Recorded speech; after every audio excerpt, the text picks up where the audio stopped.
Regardez-moi cette vue de fou. Ça tu l'as pas de Tokyo. Après en vrai si c'est votre premier voyage je comprends. Mais si vous restez plus de 2 semaines.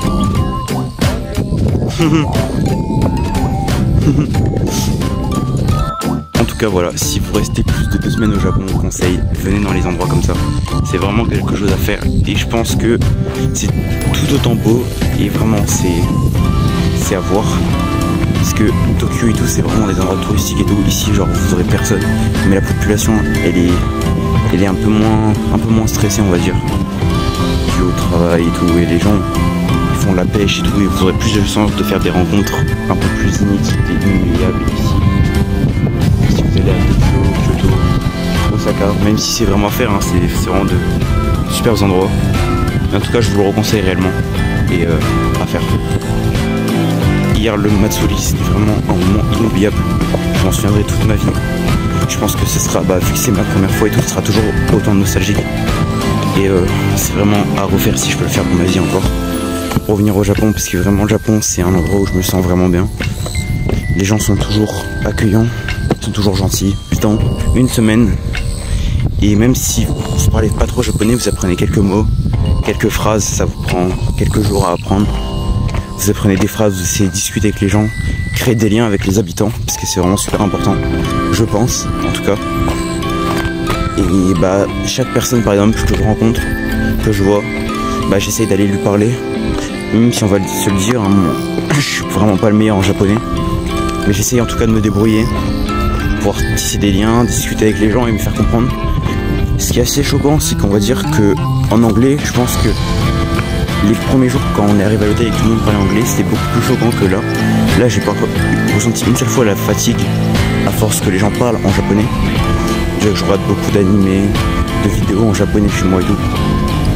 Mais en fait tous les gens sont super gentils. Tout le monde est trop drôle. Genre chaque personne que j'essaie d'aller voir tout, je vais lui parler, j'ai pas ressenti une seule fois la sensation de stress parce que j'avais pas les mots on va dire. C'est vraiment incroyable.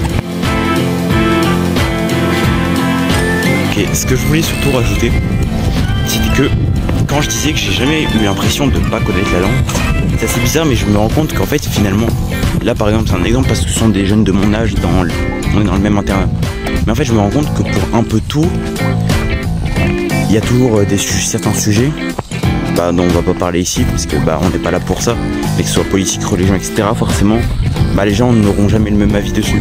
Ça c'est normal, c'est justement pour ça que je comprends même pas pourquoi il y a des guerres, parce que finalement on est tous différents et ça paraît logique. Mais sur certaines réactions, sur certains sujets, en fait on n'a même pas besoin de parler la même langue pour se comprendre en fait. C'est assez faux de se dire ça, mais on est tous un peu similaires dans le fond pour certains sujets, certaines expressions, certaines réactions. Et ça c'est vraiment cool. Dites-vous que les gens avec qui vous avez parlé, surtout au Japon, ça va vraiment leur faire plaisir. Ils vont se dire que vous intéressez à eux, à leur culture. Et surtout aller dans des endroits un peu plus reculés, les gens ils se rendent compte que vous vous intéressez encore plus, d'autant plus à la culture japonaise. Parce que là c'est réellement traditionnel. Bon, je vais arrêter de parler, vous êtes surtout là pour des paysages, pas pour m'écouter parler. Mais c'était un petit point important à faire dans la vidéo je pense. Et bon visionnage à vous, j'espère que vous kiffez tout autant que moi.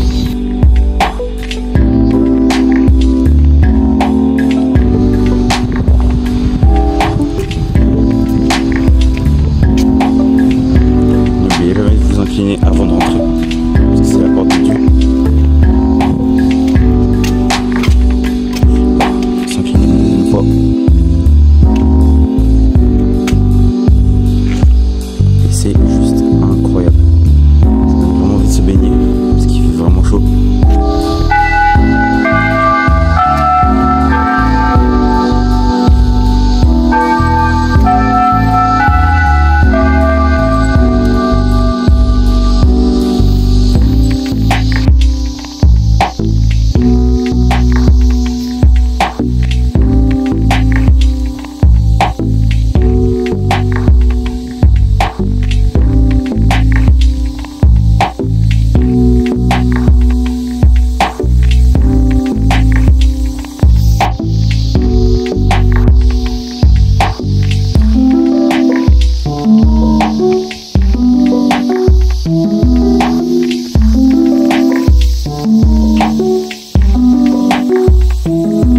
Vraiment qu'on en parle, à quel point c'est juste incroyable.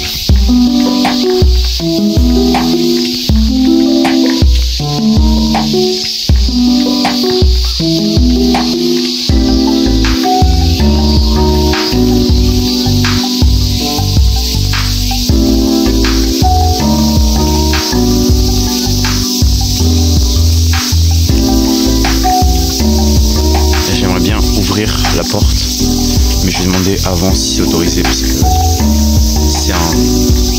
je pense à mon avis, sans poser la question, que c'est sacré et qu'il n'y a pas à le faire. Mais on sait jamais si on a le droit. Je vais ouvrir et peut-être à l'intérieur il y a un genre d'hôtel et tout, comme ça. C'est vraiment juste incroyable. Je kiffe trop cette ambiance de temple dans la nature. Ça doit être encore mieux à visiter quand il fait pas trop chaud. Parce que là vraiment genre je suis trempé, mon t-shirt il est trempé tellement je transpirais. En tout cas c'est vraiment beau.